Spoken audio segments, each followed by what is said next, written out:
This video, we will discuss the planning process. Let's have a short review of what planning is.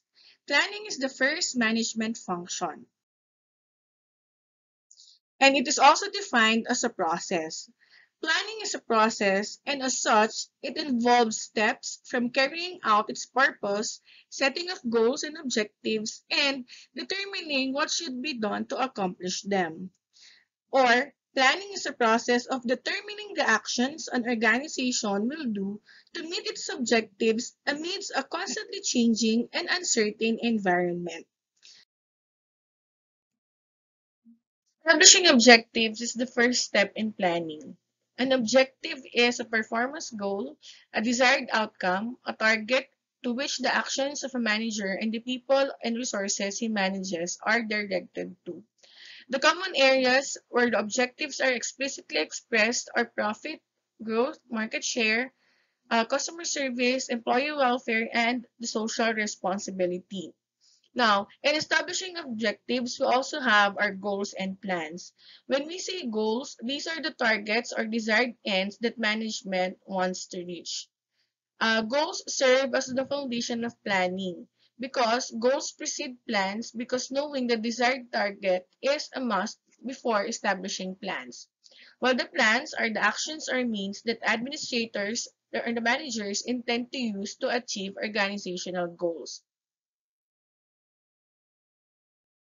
I have here an example of the mission vision statement of Jollibee Foods Corporation. So as per checking, the updated vision statement of Jollibee is now to be one of the top 5 restaurant companies in the world. Using the old vision statement to excel in providing great tasting food that meets local preferences better than anyone, to become one of the 3 largest and most profitable restaurant companies in the world by 2020. So, in making a vision statement, we have to answer the question, where do we want to go? The vision statement focuses on tomorrow and what the organization wants to become, and it is an affirmation of what the enterprise wants to become. Well, the mission statement of Jollibee Food Corporation is to serve great tasting food, bringing the joy of eating to everyone. Means it is a declaration of the purpose of the organization and it is often defined as the scope of its operations in product, market, and service. In other words, when we say mission statement, it focuses on today and what the organization does. So the diagram below depicts the relationship between creating objectives and the managerial hierarchy. From the top level managers or top level management, there is a strategic planning. As mentioned in previous videos, top level managers are responsible for the organization's strategic planning, which involves in making decisions about the organization's long-term goals and strategies.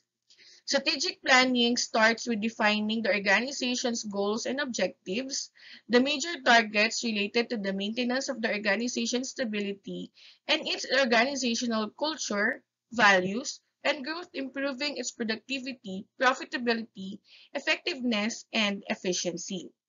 Next is the middle level managers or the middle level management planning. This one includes tactical planning, which refers to a set of procedures for changing or transforming broad strategic goals and plans into specific goals and plans that are applicable and needed in one unit or portion of the organization. Tactical planning is focused on major actions that must be done by a unit in order to contribute its share for the achievement of the strategic plan. And then we have the lower level managers or the frontline managers. So they are asked or they are tasked to provide operational planning. It involves identifying the specific procedures and processes required at the lower levels of the organization. This is also involved or operational planning also involves routine tasks or tasks repeatedly done by the organization's lower level units. So this is an example of the managerial hierarchy or the relationship between the objectives and the managerial hierarchy, wherein there is a suggested hotel service industry in strategic plan, or one of our strategic plan is to expand hotel service to different parts of the Philippines in 7 years. The tactical plan, which is under the financial department, okay, their objective is to allocate 30% of annual hotel income for the planned expansion of hotel services. While the operational plan, which is under the frontline managers for training and development, okay, their task is to have a continuing training development programs for hotel personnel to ensure excellent hotel services, which will ensure good hotel income.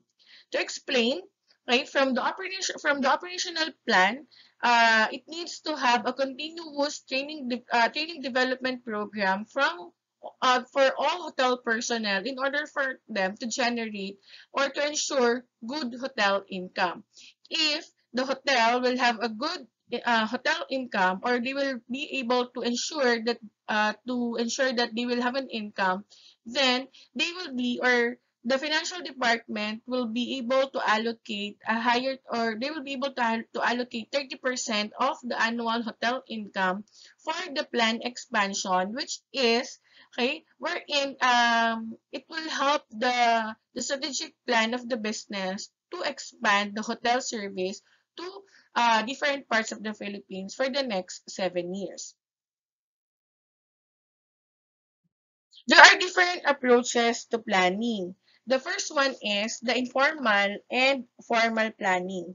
When a manager plans informally, this means that the objectives are not written down and are not cascaded to the rest of the organization. While formal planning, it specifies objectives that are to be achieved within a time frame. Objectives are written down and cascaded to the rest of the organization. Formal planning also is where the manager clearly defines how he will direct the organization to its desired state. Most small organizations run by owner managers or who are the owners and at the same time managers, they are usually associated with informal planning, while large organizations are typically do formal planning. But there are also cases, however, where a small organization can have elaborate process and formal plans, and it can happen too that a large organizations uh, thus informal planning. The next approach is the centralized and the decentralized approach. Okay, in centralized approach, objectives and plans are done by top management with the help of planning specialists that are part of a central planning department. This approach is also called as the top-down planning, wherein objectives and plans are assigned to the other levels of the organization from the central planning department as approved by the management. While in the centralized approach, planning specialists work directly with managers at all levels of the organization in developing their respective objectives and plans. Everyone in the organization is involved in this planning approach. The centralized approach is also known as the bottom-up planning. Second step is establishment of planning premises.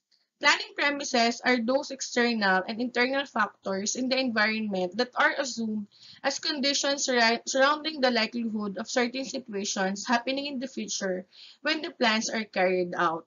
And in order for us to analyze the external and internal factors, we conduct SWOT analysis and identify the advantages and disadvantages of our business.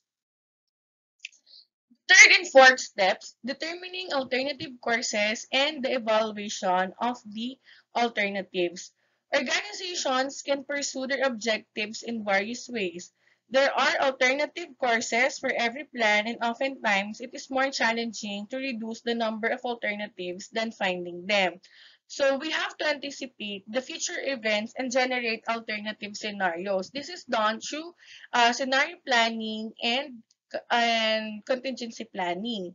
Right? It is also important that we identify for each scenario the things that may help or hinder the progress toward our goals and objectives.